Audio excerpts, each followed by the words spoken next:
I'm fortunate to have been able to help over 2,000 children with autism using functional medicine. Welcome to the Autism channel, where we journey with Carmen to raise autism awareness and move steps closer to inclusivity. Join us as we meet community members, share stories, and explore initiatives that make a real difference. Now, supporting children with autism can sometimes be a little bit tricky, given how ASD is a spectrum condition. What works for one child may not work for another. However, although there is actually no cure for ASD at this moment, it's still very important for us to find ways to support our children to make sure that they're actually functioning and feeling well. So today we're going to explore a topic that has helped many families, and that is functional medicine. And here with me, we have Dr. Tim Trodd, chairman of OTNP Hong Kong and a pioneer in the domain of functional medicine. Thank you so much for joining us today, Dr. Trodd. Thank you very much, Carmen. It's a privilege to be able to talk to you today, and please call me Tim. Okay, Tim. So let's start with the basics. What is functional medicine, and how does it differ from other approaches of autism support? Functional medicine tries to look at the causes and the background to a disorder. We try and find out what the fundamental process is driving a disorder and then correct that. We start with the gut, we start with nutrition. The functional medicine goal is to help a patient achieve their best functioning no matter what the underlying disorder is. It could be neurodevelopmental delay, neurodiversity, long COVID, or they may wish to slow the process of aging. Functional medicine is not apart from other modes of medicine, far from it. We work with other doctors because any underlying disorders such as asthma or eczema have to be addressed as well. Well, so I guess it takes on a very holistic approach in that sense, right? So how did you first get involved in functional medicine? First off was in 1999. My daughter was 18 months old and she fell ill and we could not figure out what it was. I'm a specialist in family medicine. We started looking for specialists in pediatrics and she just wasn't well. Then a friend told me to look into functional medicine, and it so happened that there was a conference in the US in 2 weeks and I went there, and that changed the course of my career. I realized that my daughter had several food intolerances, including to yeast, and that turned her life around and mine. I then did a fellowship in functional medicine at the Australian College of Nutritional and Environmental Medicine and achieved that fellowship in 2005. And since then, my main focus has been practicing functional medicine. Great. So what are the common issues you encountered with children with autism?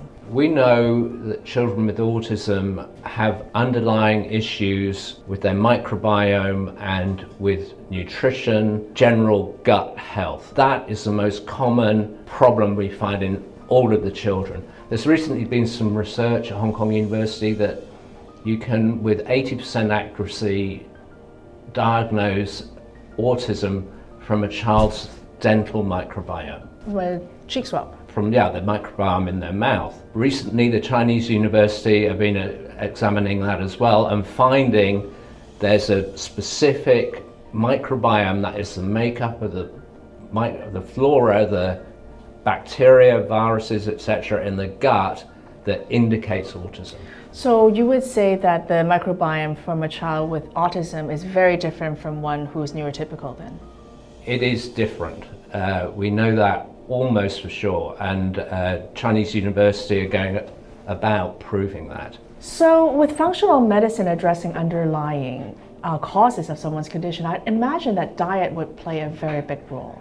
Diet is very important. The evidence points towards a healthy gluten and casein-free diet being an important part of the functional medicine approach. I encourage all my parents to put their child on a diverse and healthy gluten and casein-free diet. Usually families will see benefits from that. I'm sorry, for families who do not understand what casein is, what is that exactly? Casein is the main protein in dairy, so essentially it's dairy-free. and gluten is the main protein in wheat and rye and barley and oats, but particularly wheat. When you remove gluten and casein from a child's diet, would we be able to see noticeable differences in the way they feel and behave? Usually within a month you'll see benefits, and I find children are on this diet, they tend to respond better to other therapies. I think from the context of Hong Kong, it's worth remembering that it's only recently that the local diet has really included dairy and wheat to any extent. Normally it's a rice-based diet. So back in the day when Vince was first diagnosed, I remember the ASD rate was 1 in 100. But nowadays the CDC actually has published the latest stats, and that is 1 in 31. Why do you think there has been a dramatic increase in diagnosis? Carmen, I don't know, but there is a dramatic and real increase in the diagnosis. Autism was first described in the 1940s when it was rare.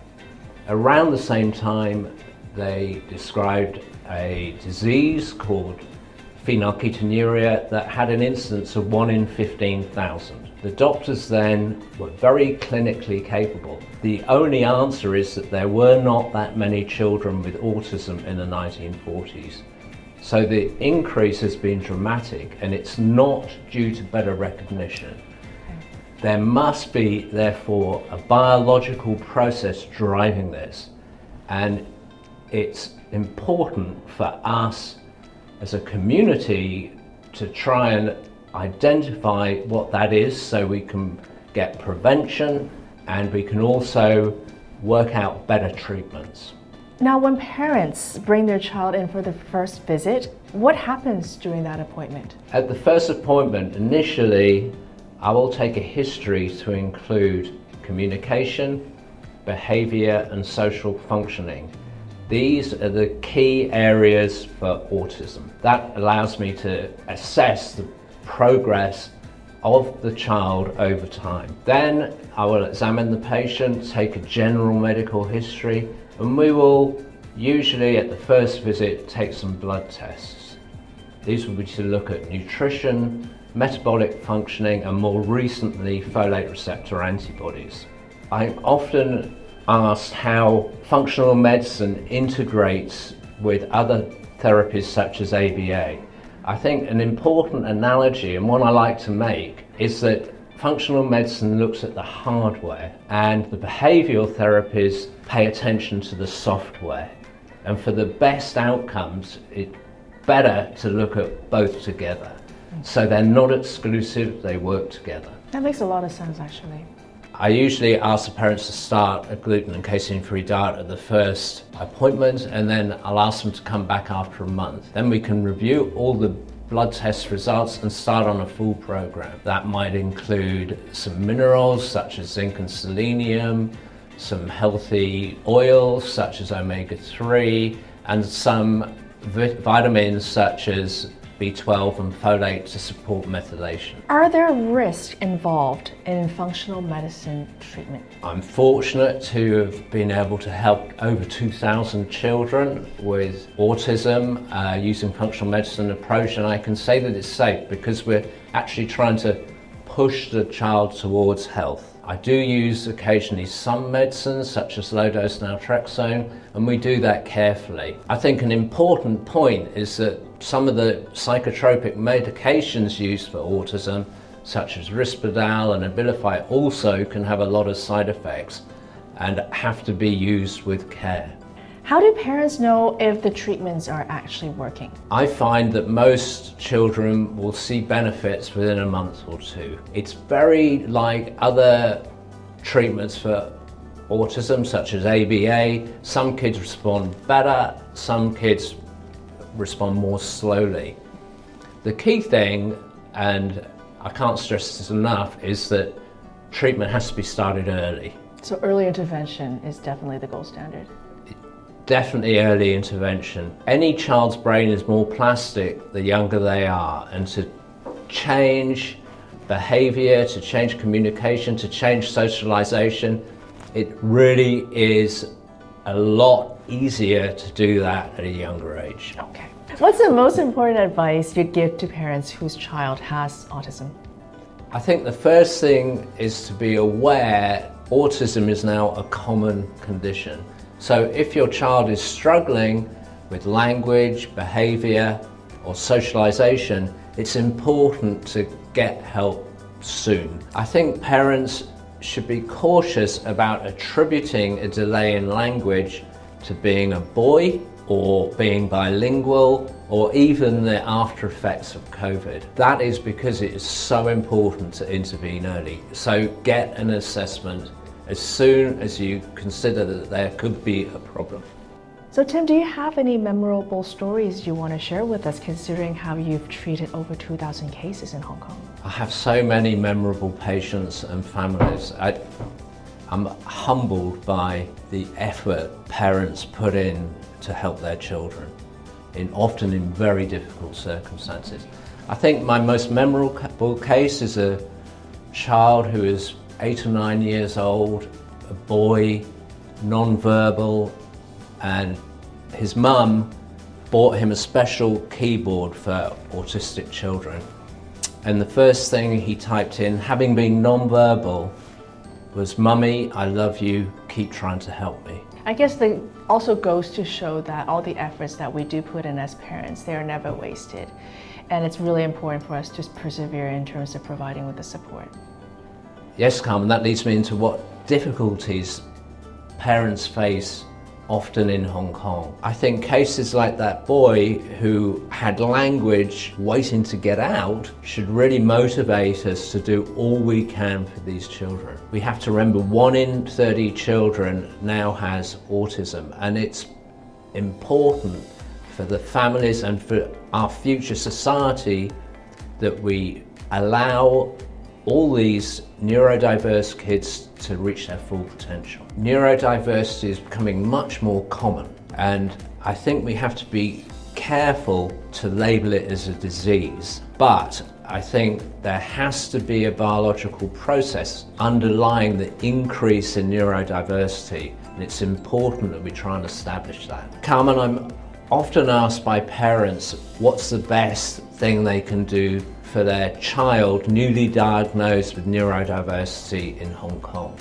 It's a problem because there is no one source of information that allows you to make those decisions. There's an array of different private services, some of which are very expensive. So I usually advise parents to get all the information they can and just go with what they feel is best for their child. No, I do think information is very important because it could actually empower parents to make informed decision. Because there's no right or wrong or definite treatments for autism because no case is the same. But it's important nonetheless for parents to be empowered with information. So what advice would you give for the neurodiverse community? I think autism is a great step forward. Thank you. Creating a database with all the treatment and therapy options is going to be hugely valuable. As a community, we have to appreciate how common neurodiversity is and provide services for these children. Carmen, I've previously kept a low profile about what I do in the sphere of neurodiversity, but I've decided I have to speak out now. Our society is aging and birth rates are falling and neurodiversity is increasing. And remember, a lot of neurodiverse adults require full-time care. So we're not just taking out one adult with neurodiversity, but also the adults that are having to care for them. So society is under a lot of pressure.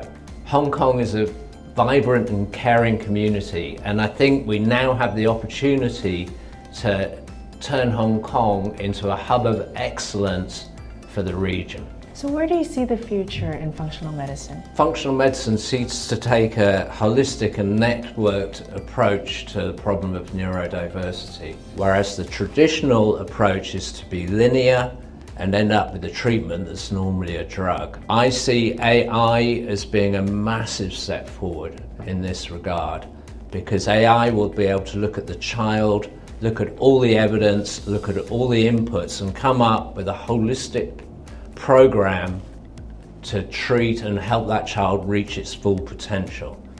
Also, as things change on a week-by-week basis, the program can change too. I see it as being a huge step forward.